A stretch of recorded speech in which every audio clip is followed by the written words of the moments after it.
O governo federal nomeou 7 novos superintendentes regionais do INCRA após pressão do MST. Desde domingo, o movimento vem promovendo invasões às sedes regionais do órgão federal e de fazendas que são consideradas produtivas. A CNA, Confederação da Agricultura e Pecuária do Brasil, defendeu que as novas ações do MST reforçam a urgência do pedido de liminar protocolado no Supremo Tribunal Federal para impedir as invasões das propriedades em todo o país. Sobre esse assunto, a gente recebe gentilmente, nos atende, deputado federal por São Paulo, pelo PL, Ricardo Salles. Tudo bem, deputado? Mais uma vez, bem-vindo aqui à Jovem Pan. Bom dia, Thiago. Bom dia a todos. Bom, deputado, parece um déjà vu. Eu lembro muito no governo Fernando Henrique as invasões ao Pontal do Paranapanema e, de novo, as autoridades discutindo essa possibilidade de tentar conter essas invasões e também no Congresso Nacional a CPI do MST. Por que o poder público tem tanta dificuldade em conter isso, deputado? Tiago, veja, o MST propositalmente é uma entidade fictícia. Em outras palavras, eles não têm CNPJ. Eles não criaram uma personalidade jurídica que possa ser responsabilizada enquanto entidade. Nós podemos, sim, responsabilizar os seus líderes, as lideranças do MST, na pessoa física, mas não conseguimos responsabilizar a entidade.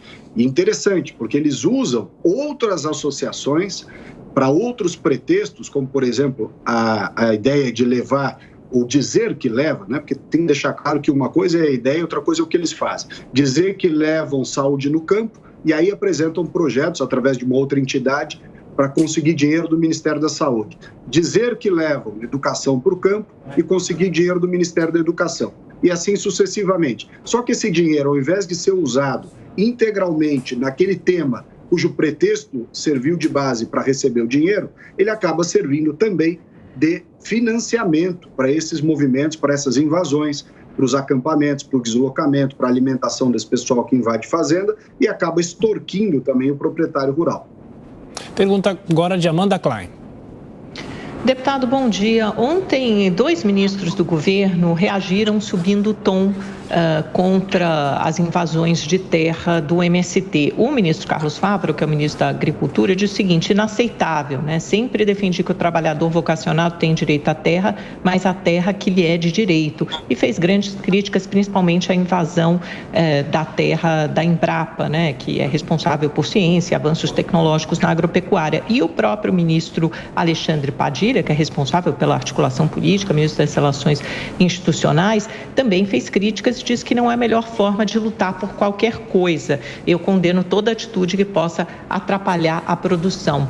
Você vê alguma mudança de tom e vê que, de alguma forma, essas críticas podem barrar essa atitude do MST? Veja, Amanda, o governo age de forma esquizofrênica em relação ao assunto das invasões. De um lado, para fazer média com a sociedade, principalmente com a sociedade mais urbana, que inclusive sofre nas capitais com o movimento dos trabalhadores sem teto, que é comandado pelo Guilherme Boulos, né? O MST no campo equivale ao MTST nas cidades. O que o Stedley é para o MST, o Boulos é para o MTST. Mas, de todo modo, você veja que, embora o Padilha tenha feito esse comentário, o Lula levou o Stedley para a China, na comitiva oficial do governo. Quer dizer, o líder das invasões em todo o Brasil, que é o João Pedro Stedley, estava na comitiva oficial do presidente da República na viagem à China. Quer dizer, há uma contradição absoluta. Com relação ao Fávaro, o que aconteceu? Ele sentiu que a opinião pública, em especial o agro, não gostaram daquilo que ele vinha dizendo. Ele chegou a dizer, logo há cerca de um mês atrás, ou talvez um pouco menos, que o MST era mal compreendido, que as pessoas estavam tendo preconceito contra o MST e tudo, e foi muito criticado por todo o setor do agro, a quem ele deveria representar na qualidade de ministro da Agricultura. Ou seja, há sim um movimento, eu diria até de certa forma dissimulado do governo federal, que para não contrariar a população urbana e todos aqueles também no campo que defendem o direito de propriedade, fazem um discurso de relativa, também é bem relativa condenação às invasões. E, por outro lado, leva o líder do MST, volta a liberar dinheiro para essas invasões. É importante lembrar que no governo do presidente Bolsonaro, por que as invasões caíram tanto?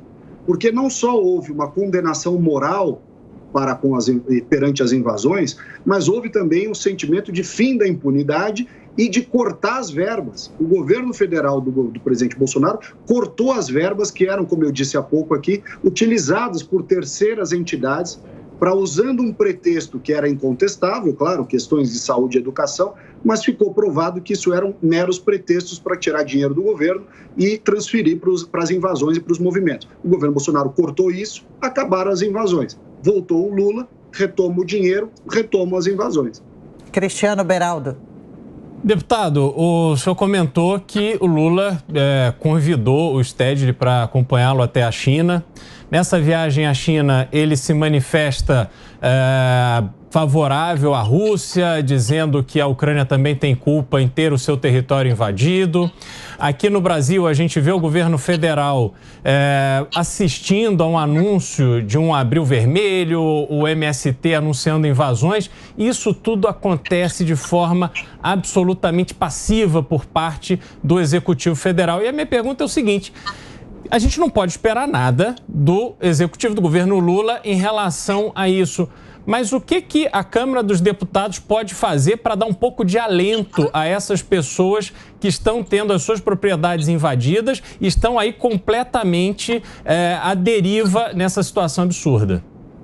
Beraldo, muito bem colocado, agradeço a sua pergunta, porque interessante, né? No final do ano passado, depois do segundo turno, o que a gente mais ouvia de comentários das pessoas e tudo do pessoal que votou no Lula, centro-esquerda, etc., dizendo, o amor venceu, agora o Lula vai pacificar o Brasil, acabou o momento de ódio, Bolsonaro já era, etc. O que nós estamos vendo desde o dia 1º de janeiro? Um Lula extremamente raivoso, né? Extremamente agressivo, revanchista e que rapidamente deixou claro que o alinhamento do governo do PT é com os países antidemocráticos. A viagem dele à China, o alinhamento com o Irã, com Rússia, com Venezuela, com Nicarágua, com Cuba. Até teve um fato engraçado essa semana passada aqui na Câmara dos Deputados. A própria deputada do PSOL, Fernanda Melchiona, levou para apreciação da Comissão de Relações Exteriores um requerimento de repúdio ao governo da Nicarágua pelas perseguições que tem feito. Quer dizer, a deputada do PSOL faz um repúdio ao governo da Nicarágua e o presidente Lula silencia. Ou seja, como você bem disse, não dá para esperar nada do governo Lula, em termos de ações concretas que visem desestimular e combater essas invasões. O que cabe, portanto, ao Legislativo? Fazer a instalação da CPI do MST. Nós fizemos o requerimento, tem todas as assinaturas já presentes, todos os requisitos formais para a instalação dessa CPI do MST na Câmara dos Deputados, todos os requisitos já estão preenchidos. Então, agora é o momento da presidência da Câmara, do deputado Arthur Lira, verificar que isto não vai parar e, evidentemente, instalar a CPI.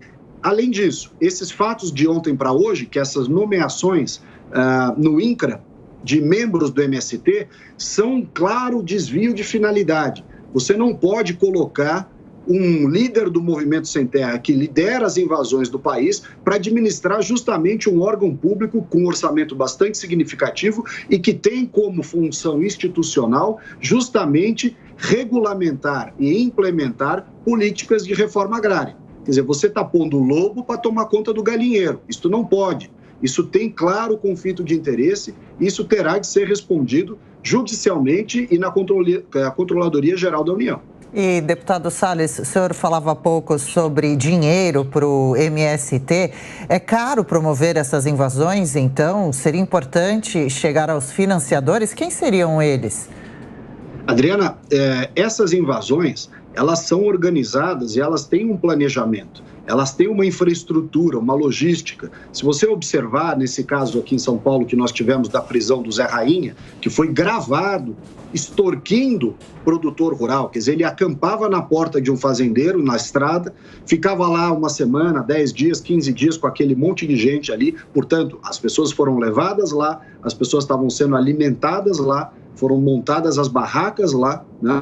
E ele aproveitava esse tempo para constranger o proprietário rural e extorquir o proprietário rural, né? E foi gravado, por isso que ele foi preso. porque havia gravação dele pedindo especificamente a um determinado proprietário rural R$25 mil para serem entregues na porteira da fazenda até o dia X.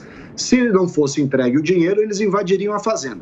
Então, para além do recurso que vem dessas fontes que eu me referi, que são capturados, são obtidos via acordos, via convênios de entidades parceiras do MST com órgãos públicos, porque, repito, o MST não tem CNPJ, portanto, não tendo CNPJ, ele não pode captar recursos do governo federal, não pode firmar convênio, mas ele tem outras associações que utilizam esses temas de educação no campo, saúde no campo e uma série de outras coisas para pegar o dinheiro. Mas uma fonte também importante são essas atividades criminosas de extorsão dos proprietários rurais, porque ele toma dinheiro de um proprietário hoje e organiza com esse dinheiro, uma parte dele pelo menos, para ir para uma outra fazenda, e depois assim sucessivamente. Esta é uma história conhecida das pessoas em todo o Brasil, e em especial no estado de São Paulo, lá no Pontal do Paranapanema.